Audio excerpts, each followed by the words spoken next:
Right, mate, yeah. We will start recording the speaker share. Once the speaker's finished, the recording is going to be turned off for the rest of the meeting. With that, I'll hand it over to you, Mike. My name's Chris, I'm an addict. Chris, thanks Ian for asking us to share his it's good to be here, it's good to be clean. And I mean, step 10 really is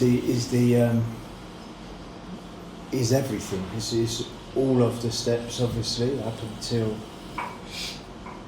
11 and 12, and it encompasses everything in the programme.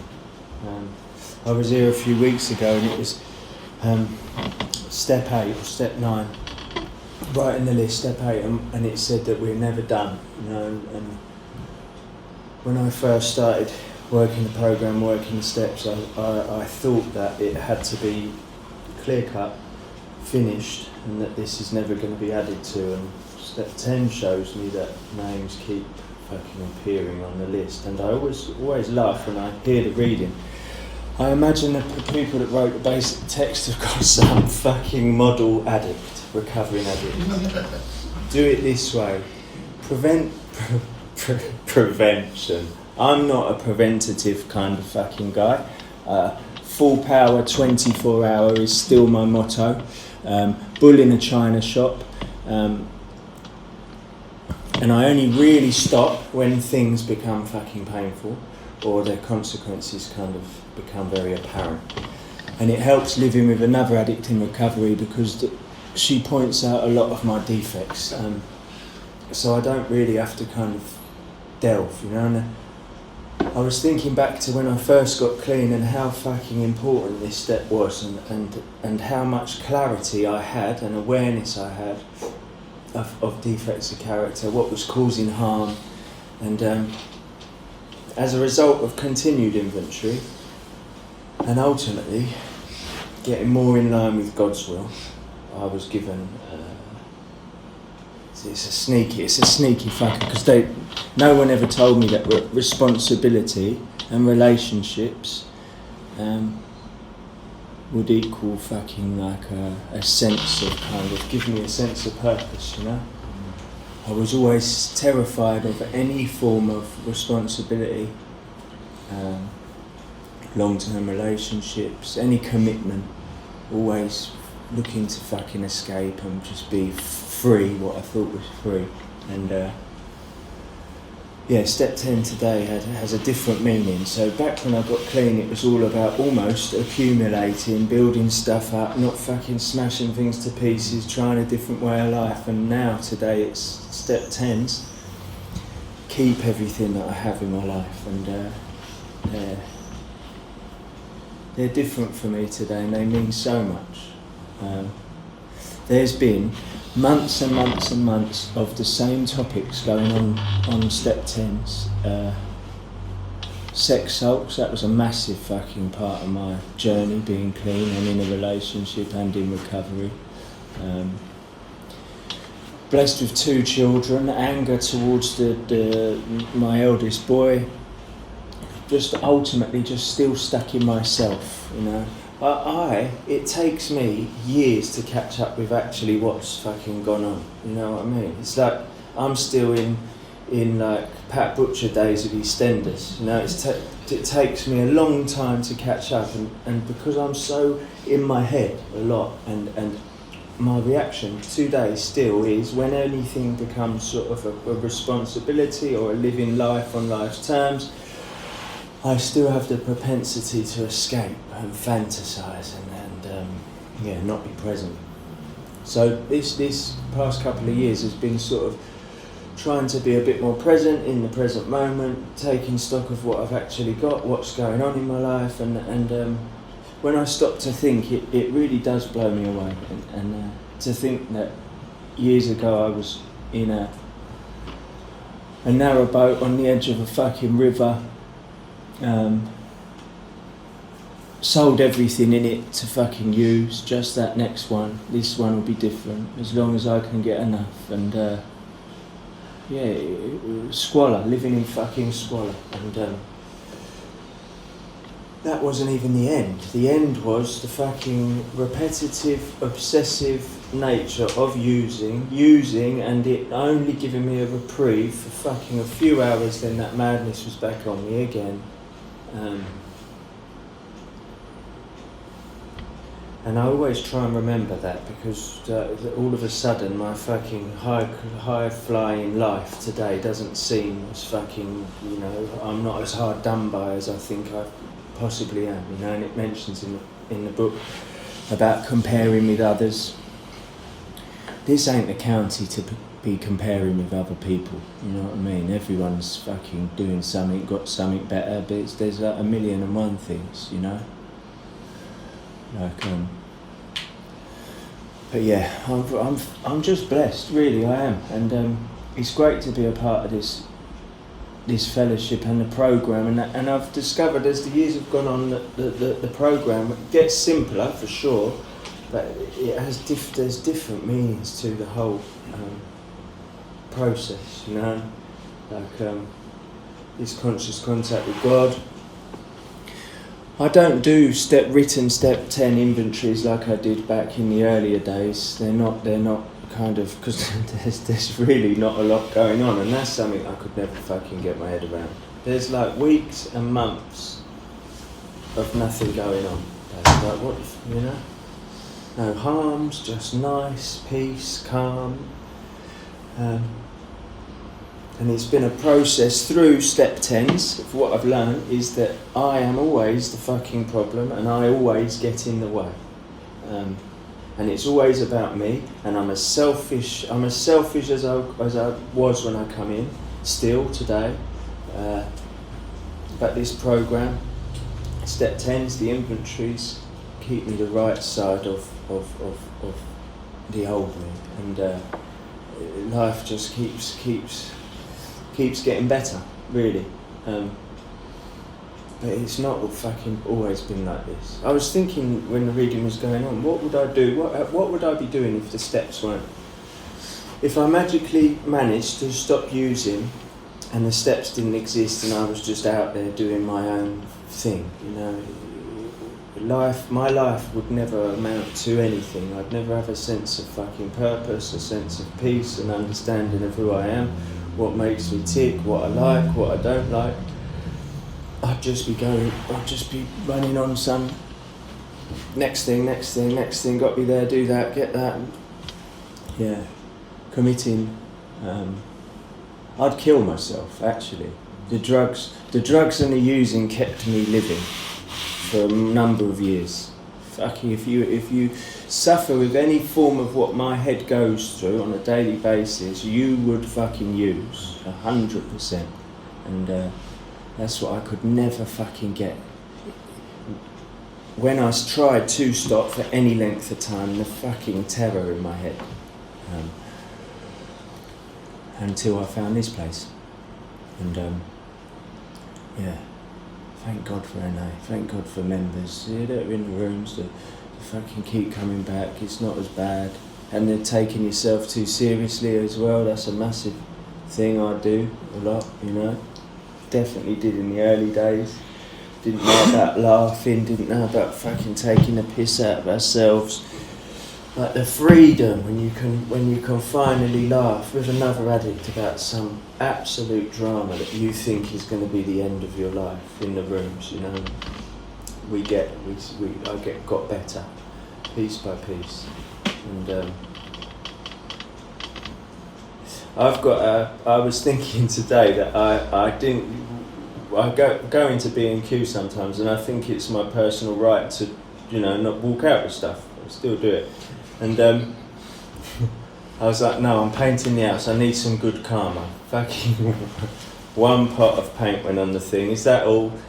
And this one, yeah, scanned them both, gone out. And I thought, as I was painting the house, fuck, I never thought of this in all my years of using and stealing. What I could have done was nicked one, took the other one back, and then I'm up, you know? Yeah. Amazing. What I try and do now with my step 10s, right, is, so it's all about sleep for me, and there's like it's evolved really, but there's a conscious contact with God, as I understand Him in me. It's kind of my conscience. It was always the fucking voice that said, even from a young kid, don't set fire to the barn, Chris. Oh, the barn's fucking gone up. I told you shouldn't have fucking set fire to the barn. It's that kind of very base instinct, you know, something in me that gets fucking trodden over. I would never say it never fucking gets quiet, because I've always had this conscience in me. It's that conscience when I'm going to sleep and I think, fucking hell, I shouldn't have called him that. Why did you put him down? What the fuck are you talking about that one for? If it causes any, and I'm not peaceful and calm when I go to sleep, that for me there is step 10 inventory material. And I've done recovery in a number of different ways, and I've put a lot of emphasis on defects of character, this learning about this defect of character, talking about defects of character, trying to fucking act good, be good, you know, desperately. It's like white knuckling it, trying not to use, talking a fucking better game than you're living, and it had no effect until I've looked at the program and what actually these defects of character are about, and who has the actual power to fucking remove them from me. And only in His time do they get removed. You know, I can know about them, learn about them, understand them, but until I am fucking broken and beaten, then God says, look, you don't even fucking get rid of them. He says, right, you've been doing it this way for a while now, are you ready? And I'm like, yeah, I'm kind of ready maybe to just fucking see what's on the other side. And I get like a chance to practice something different. And it's so hard in the beginning, because all I know is one way, and that's my way. And so to be given a choice to a degree of trying something different, I don't know what the outcome or the payoff is. You know, when I come in, I see a lot of spiritual principles as weaknesses, as fucking flaws. How's that going to benefit me? They're fucking idiots. Until I see what is on the other side, I'm still very much like a turtle coming out of its shell, I guess.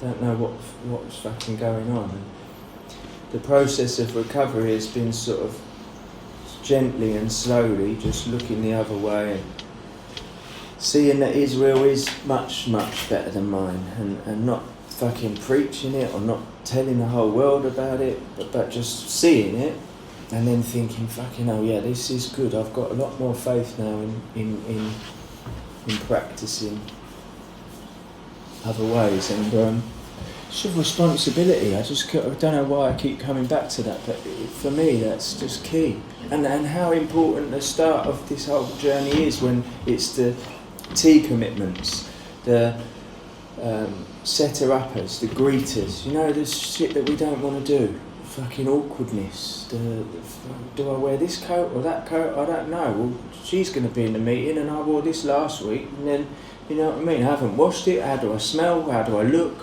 very fucking self-obsessed, don't want to go to the meeting, don't know about fucking hugging geezers, he don't like me, mad, but we keep fucking going, we keep coming. What that teaches me is that I have to learn to do, I have to take this outside. What this stuff teaches me is how to fucking behave in a very comfortable setting, and it fills me with confidence and ability to kind of fucking function out there. And then I have to take it outside, and the genuine theme of what I've been taught throughout recovery is just do the next right thing despite how I fucking feel. Less emphasis on fucking me and how I feel. I can't do it and I'm gonna fail and I'm shit and they're better. Just fucking do it anyway. And that was a process of, and it still is a process. That this uphill recovery is an uphill journey. There's always some level of fear, uncertainty, doubt, going on in my life, and I pray that fucking stays, because when it's downhill and I am fucking feet off the brakes, off we go, it always ends up bad. Yeah. And I was thinking about the topics of what I fucking wrote about, on my step 10s, and they're just recurring themes. The anger, sex ultras, fucking months and months and months of the same thing, believe in the fantasy, it's going to be like this, then she doesn't want it, and fucking I feel less than, rejected, all the standard fucking relationship stuff, and get my self-worth from other people. It went on for fucking months and months and months and months and months. I'm brushing my teeth in the fucking bathroom, and the thought said, God said, how long are you going to believe in this for? And I was like, fucking hell, yes. And then it gets, again, simplified. What are most of my defects based off of? Some kind of fucking expectation. You know what I mean? A lot of my anger comes from expectations of a fucking event, outcome, person. That unmanageability. And that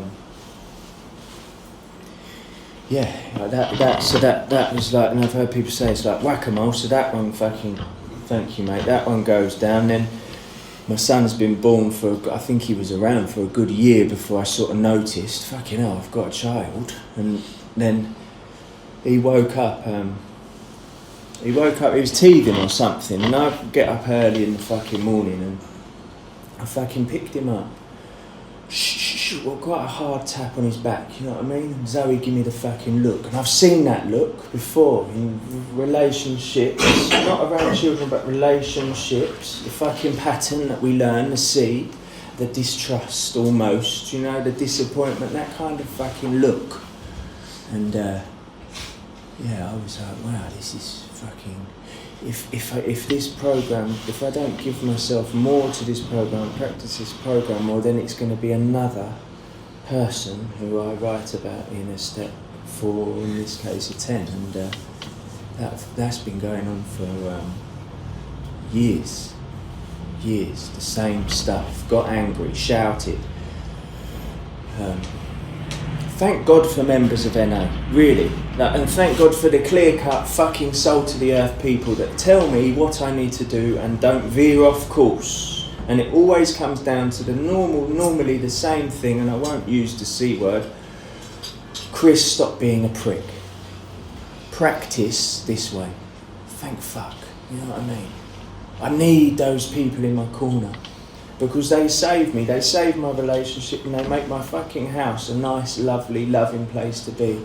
Because I do not get much from the whole kind of, at this stage, I know there's a bit more time for self-love, and I don't get like this fucking kind of namby-pamby gear, It's okay, kind of, it's not the end of the, there's a time and a place. Yes, you have been behaving like an absolute prick, but so is everyone else. 9 times, I fucking remember speaking to my sponsor, it's all on the edge, I can't believe it, I lost my temper with my son. On the N25, he said, look to your right and look to your left. I said, yeah, he went, there's fucking 400 geezers, they've all fucking lost. What, you don't think they've slammed the door in their house? The difference is, because of addiction, I suffer with this oversensitivity to my feelings and emotions. That's what makes my life unmanageable. I cannot behave in any other way than a spiritual way for too long, because I've got this fucking conscience that eats at me and will invariably take me out the room given long enough. But yeah, step 10 is the answer, and if you're new, fucking just gloss over the shit I've spoken, listen to, keep coming to meetings and listen, and you'll find the message. And if you're in your golden era of fucking NA meetings where you've got no responsibility, no commitment, right, living solo, just starting your program, fucking great, you know what I mean? Feet on the starting blocks, let's fucking have it. Kebabs, coffees, spiritual principles, programs, writing, oh mate. The golden era of NA, the fucking what? Amazing, amazing. Yeah, enjoy it because it gets better. Really, really does get better. As long as I keep practicing this stuff. But yeah, I think I've gone on for long enough. I'll leave it there. Thank you. Thank you, Chris. Cheers, bye.